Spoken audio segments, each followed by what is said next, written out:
नमस्कार दोस्तों, मैं हूं अशोक।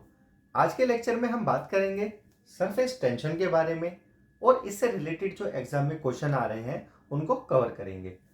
चलिए, सबसे पहले आप ये जो डायग्राम देख रहे हैं हमारा बोर्ड पे कोने में, यह एक इंसेक्ट का है और इस इंसेक्ट को वाटर स्ट्राइडर के नाम से जाना जाता है।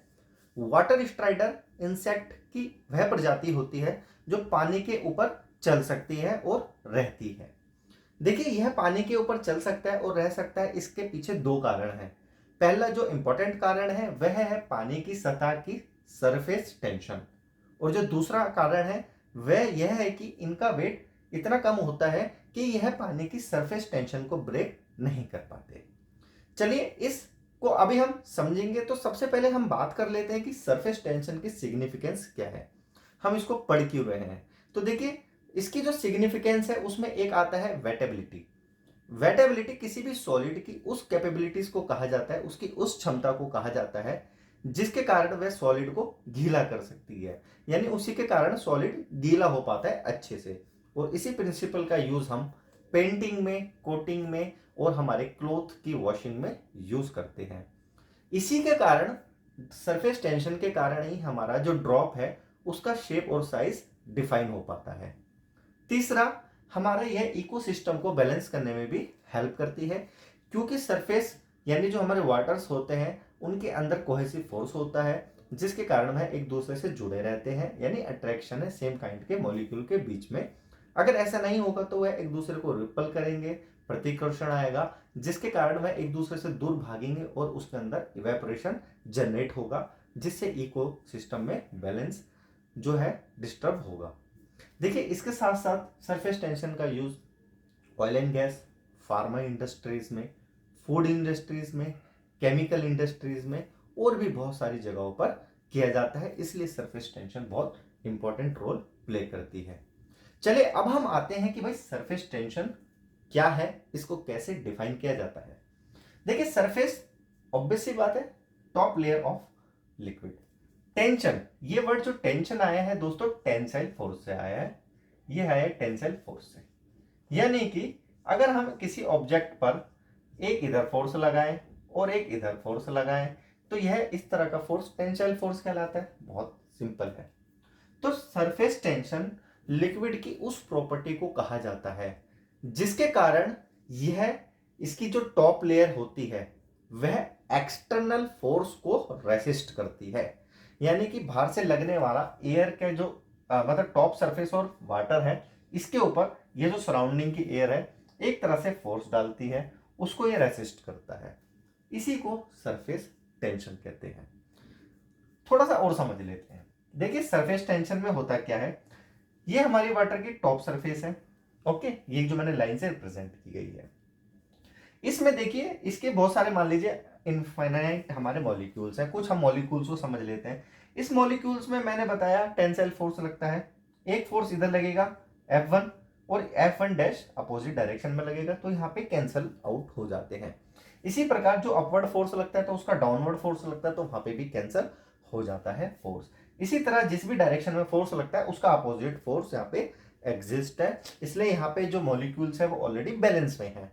मगर जब हम बात करते हैं कि टॉप सरफेस की, देखिए टॉप सरफेस में जो बॉटम हमारा फोर्स लग रहा है, ये वाला, इसमें क्या हो रहा है, बॉटम तो फोर्स लग गया मगर इसका जो अपवर्ड फोर्स है जो मैंने डॉटेड से दिखाया है वो कहां लग रहा है, वो नहीं लग पा रहा है क्योंकि यह मॉलिक्यूल्स टॉप सरफेस पे है। तो ये जो अपवर्ड फोर्स है जो कि अभी एग्जिस्ट नहीं हो पा रहे करंट सिनेरियो में, यही रिस्पॉन्सिबल होते हैं सरफेस टेंशन के लिए। ठीक है, तो यहाँ पे क्या होता है, जो जितने भी मॉलिक्यूल्स होते हैं वह एक दूसरे की तरफ फोर्स लगाते हैं। ये इसकी तरफ फोर्स लगाता है, यहाँ एक मॉलिक्यूल्स होगा वो इसकी तरफ फोर्स लगाएगा। ठीक है, इस तरह से ये एक हमारा चेन चलती है।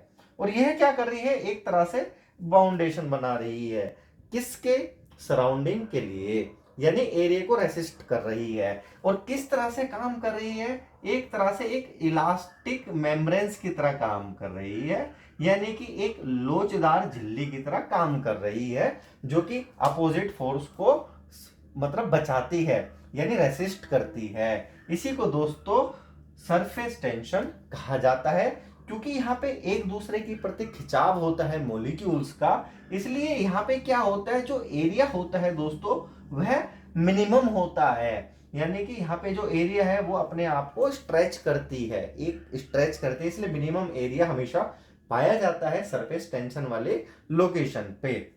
चलिए ये तो था एक ऑल अबाउट हमारा थ्योरेटिकल सरफेस टेंशन। अब हम इसको मैथमेटिकल कैसे रिप्रेजेंट करें इसको समझ लेते हैं। देखिए मैथमेटिकल सरफेस टेंशन को हम सिग्मा से रिप्रेजेंट करते हैं, तो हम यहाँ लिख देते हैं सिग्मा, और it is the force, surface tension is a kind of force per unit length.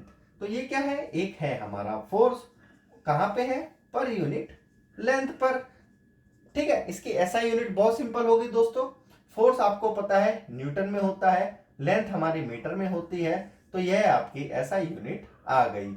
अब देखिए दोस्तों वो पूछता है भैया एमएलटी फॉर्म में बताओ हमारा सरफेस टेंशन, तो रटने की जरूरत नहीं है, सिंपल सा आपको समझाते हैं। फोर्स को हम तोड़ देते हैं, फोर्स को जब तोड़ते हैं तो क्या होता है दोस्तों, मास इनटू एक्सेलरेशन में फोर्स टूटता है, और नीचे क्या है हमारी लेंथ।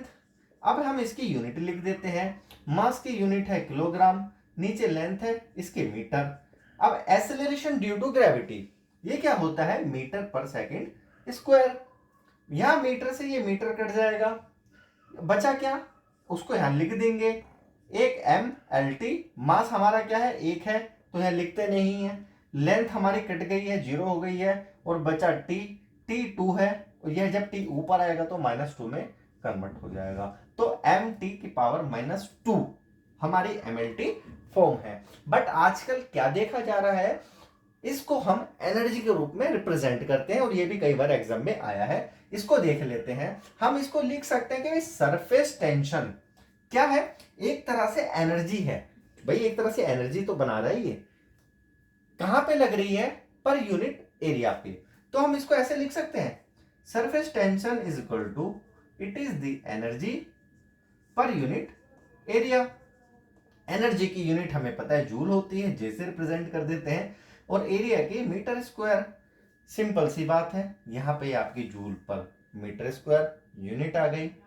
तो यहाँ पे हम जब पानी की जो सरफेस टेंशन लिखते हैं, ठीक है, तो वहां पे हम न्यूटन पर मीटर में ना लिखकर जूल पर मीटर में रिप्रेजेंट करते हैं। कितनी होती है पानी की, वाटर के केस में हमारी सरफेस टेंशन दोस्तों 0.07275 जूल पर मीटर स्क्वायर। यह हमारी किसकी है दोस्तों, वाटर की, H2O की सरफेस टेंशन।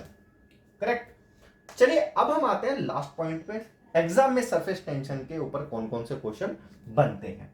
तो सबसे पहला जो इंपॉर्टेंट क्वेश्चन है वो ये है कि भाई cohesive force are the responsible for the surface tension. तो यहां लिख देता हूं मैं, जो हमारी कोहेसिव फोर्स है, कोहेसिव फोर्स आर रिस्पॉन्सिबल, उत्तरदायी है, किसके लिए, सरफेस टेंशन, शॉर्ट फॉर्म में एसटी में लिख रहा हूं।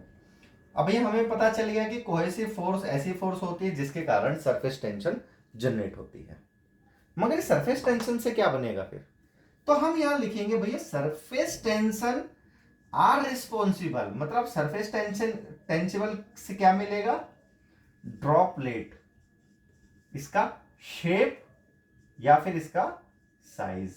तो हमने देखा कि जो हमारी पानी की बूंदें होती हैं वह जनरली हमारी सर्कुलर या हल्की सी, मतलब टेपर समझ लीजिए, सर्कुलर बोलने में कुछ नहीं जाता, इस तरह की होती है। ये क्यों होती है, क्योंकि सरफेस टेंशन के कारण वाटर अपने एरिया को मिनिमाइज करता है, मैंने बताया था ना, अपने एरिया को मिनिमाइज करने की कोशिश करता है। और यह कैसे पॉसिबल है, सर्कुलर में पॉसिबल है। मान लीजिए सेम एरिया में ये स्क्वायर है, भाई ये ज्यादा एरिया हो गया, कोई रेक्टेंगुलर है कोई वो है, बट देखा आपने कि भाई सर्कुलर ने एरिया कम ऑक्युपाई किया, तो इसलिए surface tension are responsible for the droplet shape और साइज। तीसरा भैया अलग अलग हमारे जो मटेरियल है या फिर लिक्विड है उनकी सरफेस टेंशन अलग अलग होती है। सरफेस टेंशन, अब ड्रॉपलेट के शेप में हम फॉर्मूले की बात कर लेते हैं, कई बार आए हैं, तो इसके लिए 3 फॉर्मूले हैं दोस्तों।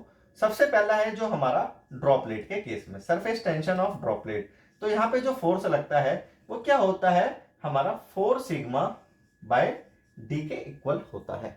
ठीक है, किस पर? ड्रॉपलेट पे, जो इस तरह से होती है।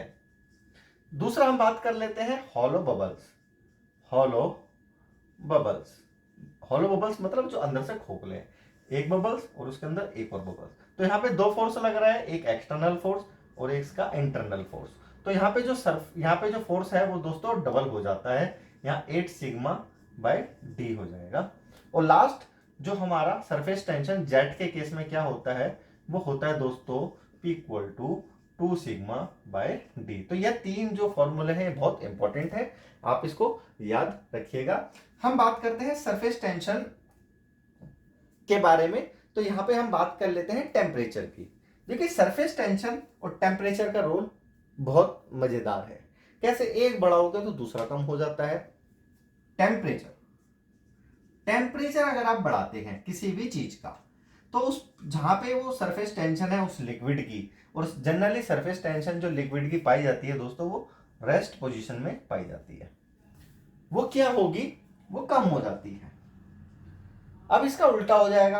अगर इस केस में आप टेम्परेचर को अभी आपने बढ़ाया, आप टेम्परेचर कर दीजिए कम, ठीक है, मैं डाउन एरो से कम को रिप्रेजेंट कर रहा हूं, तो यहां पे जो सरफेस टेंशन है दोस्तों वह बढ़ जाती है।